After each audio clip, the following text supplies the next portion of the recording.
About a year ago, I did a video on the accessories on this motorcycle, and I went into detail about it. Since then, I've added about 17 different items to this bike, give or take a couple. But I just wanted to do a fast video and not go into detail on just some of the mods, all the mods that are on this bike, and show you what's available out there. All right, we'll talk about this 15-inch touring windshield.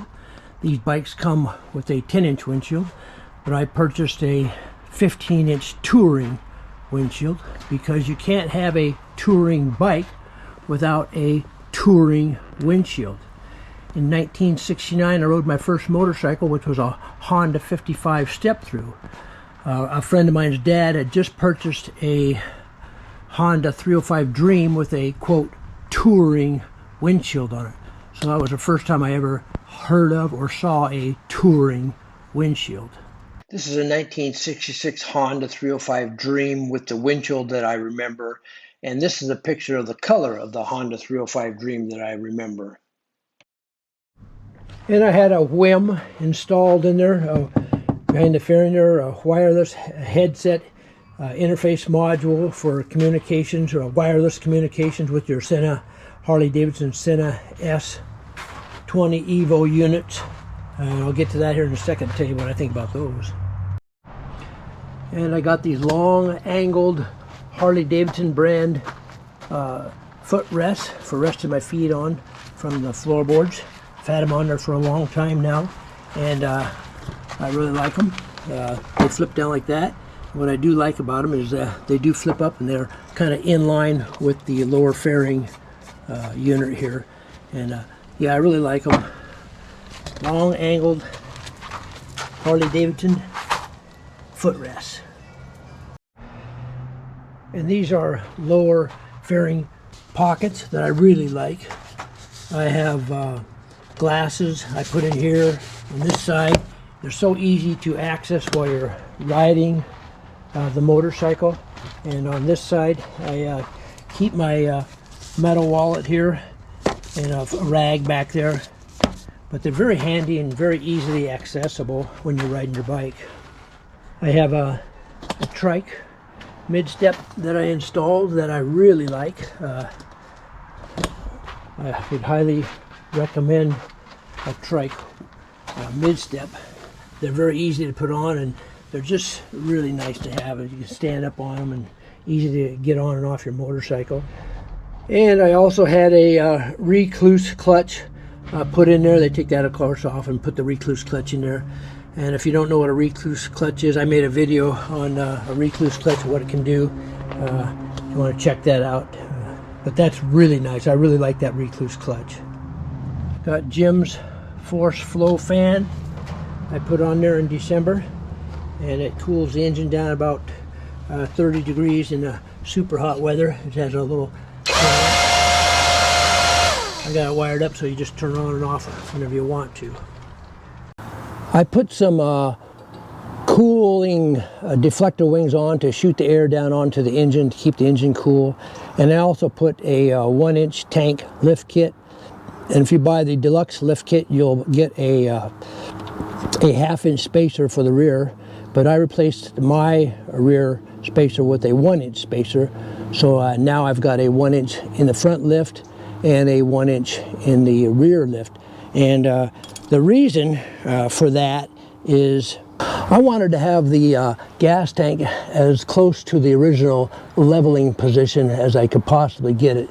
If you lift the front of your tank up and don't lift the rear of the tank up, you're going to get an angle kind of like that. And what it does is it throws your gas tank out of whack, and it also now your gas gauge is out of whack. So to compensate for that, I put a 1-inch spacer in the rear to match the 1-inch lift in the front. Now the gas tank is as close to the leveling position as it was before I put the 1-inch lift kit on it, and now the gas gauge is back to normal. And I changed my stock shifter linkage out with Heim joints. I just decided that I wanted to change them out there. And this is the original rod, and I end up just buying the end sections to put on. And from the other video, I got the fender wraps on here. You can't quite see it, but there's a little line there. They're just clear wraps to protect the fender from getting scuff marks on them and chips in the paint themselves. Got one on both sides. Well worth the money to keep your fenders nice and clean and from getting chipped up.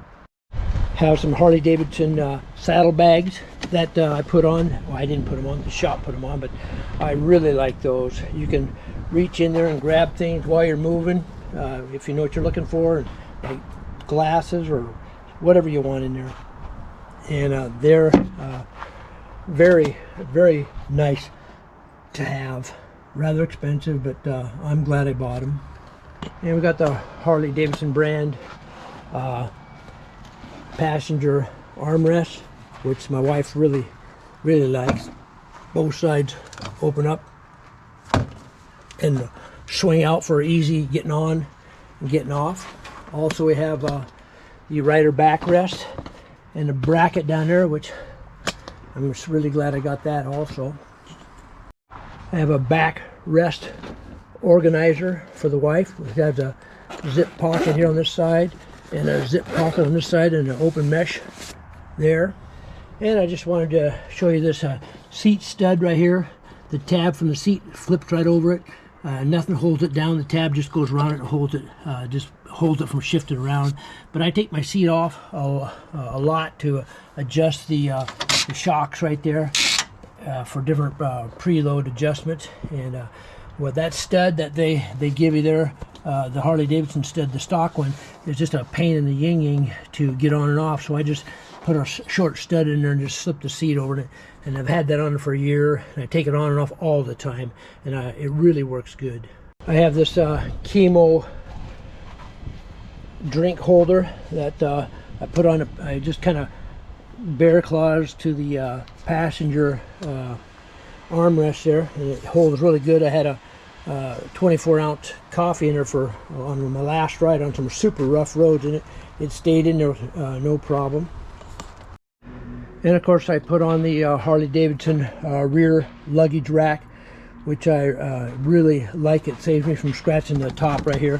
What happens a lot of times is I'll be riding in cool weather in the morning, and by the time afternoon rolls around, I need to start peeling off layers of gear, so I'll just lay it across the top here while I open the rear luggage compartment, and then I'll take it off and stuff everything back in there. But it's real nice and convenient just to lay stuff on. And I suppose if a guy wanted to put stuff on top of it and strap it down, it'd be fantastic too, but I don't do that, just because I don't, I guess.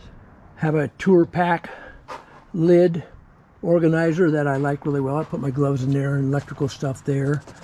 I have a tour pack wall liner, goes around like that, and that's real nice just to organize all your stuff. And I bought this tour pack brace from E-Glide Goodies. It works really well, especially when the wind's blowing a little hard. It doesn't let your tour pack lid go over like the strap would normally did, but I just wanted a little safety security because I had heard that these things can break. But I was really easy with it to begin with. But I went ahead and bought this for extra security, and it was bolts on there pretty easy down there and down there. But actually it bolts on, but I didn't think it was that easy. But it's on there now, and I'm happy with it. I installed a hot socket down here for a recharging socket there. That's a Harley Davidson brand. It just plugged right in. I take things apart and it plugs right in, and mount the brackets mount real nice back there for charging things. And I also have a rear trunk lid organizer with a mesh pocket. You put stuff in there, just basically organizing, keeping stuff neatly in place. I put a little spring right here to everybody's complaining about the doors popping open sometimes, and so I just latch that like that and then give her a close and lock the lid there, and she don't ever come open, or gives me a peace of mind that even if she does come open, that little spring will hold the lid door closed Not totally, but it'll open up a little bit if it ever opens up. And we carry Harley Davidson brand luggage that's specifically designed to fit in the back of these trikes like this. They hold a lot of clothes for 2 or 3 days, and they fit real nice in the back there with room to spare on both sides.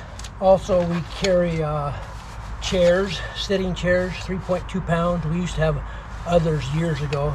We've been riding together for about 20 years, but we used to carry heavier chairs, 7 pounds each, but these are 3.2 pounds each, and I'll show you what they look like. Here's what the frame looks like on the chairs, and I'll show you what it looks like with the strapping on it. And there's what it looks like with the chair all put together. And yeah, they're real nice and comfortable for just like sitting alongside the road somewhere and hanging out and relaxing. And then when it's time to go, they break down really easy to put right back in the back there. You break them down in about 20 seconds or so, and they're back inside there. And this is the Harley Davidson brand Cool Flow fan that keeps the heat from the engine pipes off your passenger and your leg also. And it came with this special mid-frame deflector. And you got the Cool Flow fan button right there. You just push it and it shows up on the gauge right there. Watch. There's fan auto. Push it again, hold it, fan off. And then if you want to push it again to have the fan on all the time, hear it. There it is blowing. And hold it again to shut it off. There we go. Now I got it on auto there. Yeah, I really like that Cool Flow fan. It really does work to keep the heat off your legs. I have a black ignition cover, black gas cap, and black console cover that I put on. And we got my clock I keep on this side now because I put my GoPro Bluetooth remote on this side to run the remote for the GoPros. And up here I keep my garage door opener velcroed to the wall here. And this is the TPMS monitor for my tires. I have access to looking at whenever I want to. And these are the remotes that send the signal to the tire pressure monitor. Got one on both tires, and also one on the front tire. And I'm able to monitor them at all times. And I installed a DK Customs external breather kit inside the air cleaner there. And I got the Rick Rack gas cap magnet right there. And when I fuel up, I just stick that little magnet right there, and she holds right there while I fuel up.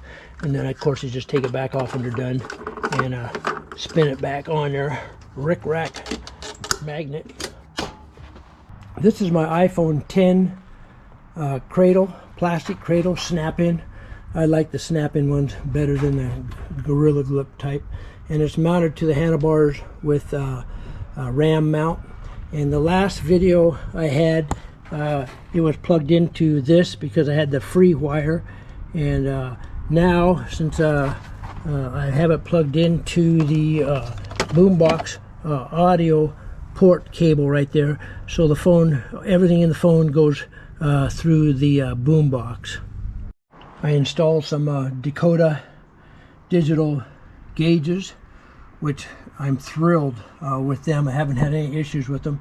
They've been on for almost 8 months now, but I really like those Dakota digital gauges.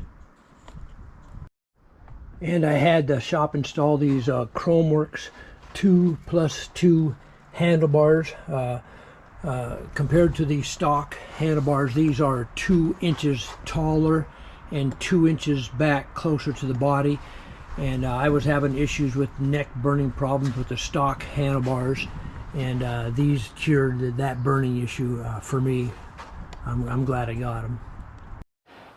And I bought this small 13-inch antenna mast truss off of Amazon, and it works just as good as the whip antenna that I got. And I do like it, but I also like my whip antenna, so I interchange them out all the time just because I feel like it.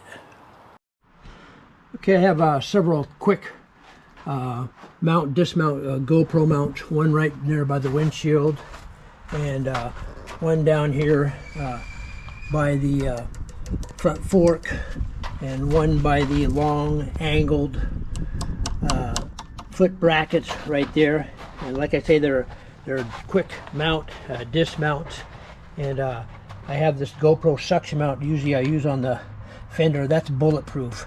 I mean, it is totally bulletproof. It stays there, never has fallen off. And also I have one on my luggage rack, one right there. Let me show you how easy they connect and disconnect. All right, let's talk about these quick release GoPro mounts.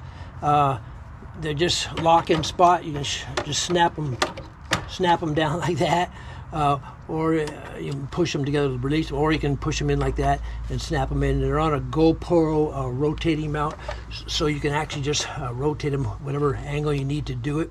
And also this little red tab right here, it slides over to lock those tabs, so you can't accidentally squeeze them together.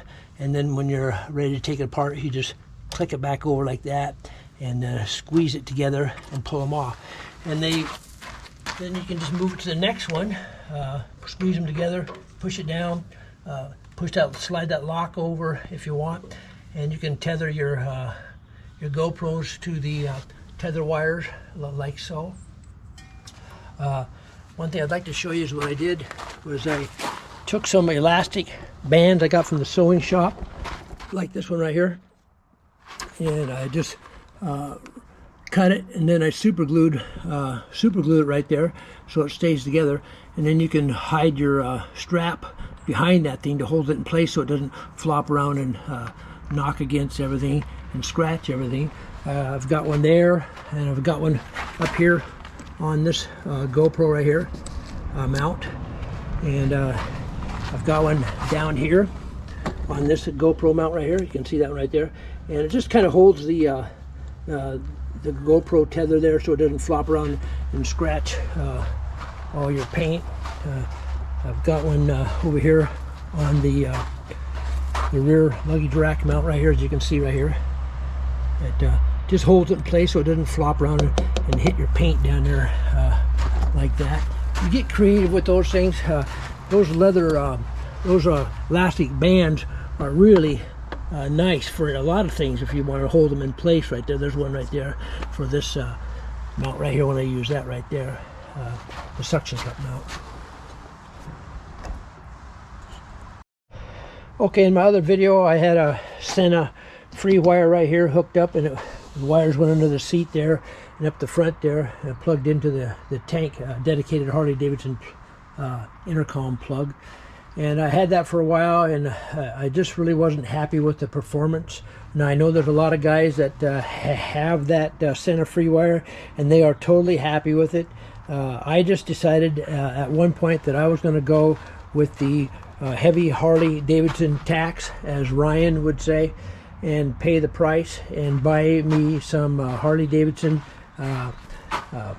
Evo S20 Harley Davidson brand communicators. So I had the WHIM installed, wireless headset interface module, and I went with the Sena S20 Evo communicators. I did have to pay the heavy-duty Harley Davidson tax to get the WHIM and the S20 communicators. I started out with a regular, not Harley branded S20s, and I used them for a while. But I decided I just want the factory issued stuff. To me, the factory issued stuff's just like the cat's meow. I mean, so I went ahead and bought all the stuff, and it works really good. I'm real happy with with all that communication system with the Harley-Davidson branded Senna S20 Evos. About a year ago, I made a video on the accessories on this motorcycle, and I showed you this leg heat shield that I use. In the summertime, when the weather gets really hot, this engine puts out a lot of heat, and I get extreme heat on my leg to the point where I can't even put it on the floorboard. But when I started using these leg heat shields, the heat dissipated away from my leg, and it made it tolerable so I could put my foot back on the footboard. But since I made that last video, I've put 4 new accessories on this motorcycle to cool the engine down. And I want to show you these accessories. Between Jim's force flow fan, which cools the engine down, and these cooling deflector wings, along with the 1-inch tank lift kit, and the Harley-Davidson cool flow fan, let me turn it on here, which directs all this hot air from the engine down onto the catalytic converter, which directs all the hot air away from the passengers and driver's legs. So I no longer need the leg heat shield because the engine doesn't get hot enough to heat my leg up anymore. Now, which one is more effective than the other, I don't know. I can only speculate because I don't have the numbers. I could only make an educated guess.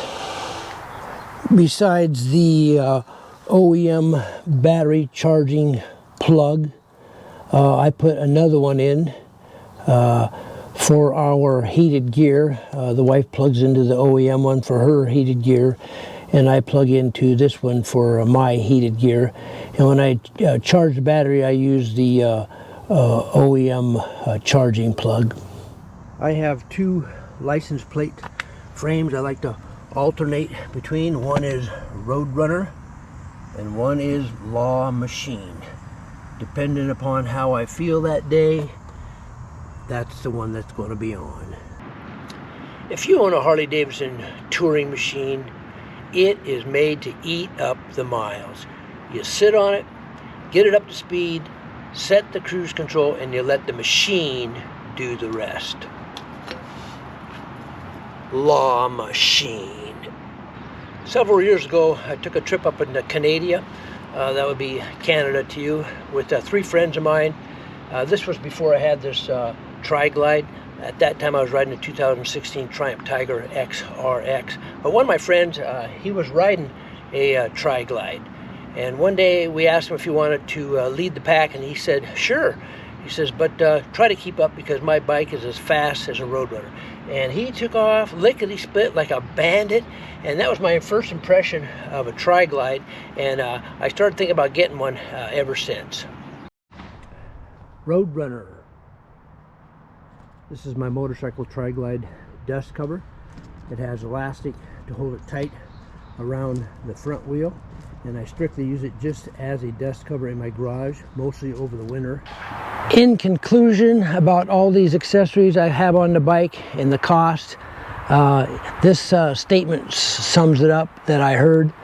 You can have a $300,000 house and install a $50,000 custom swimming pool, but you still have a $300,000 house.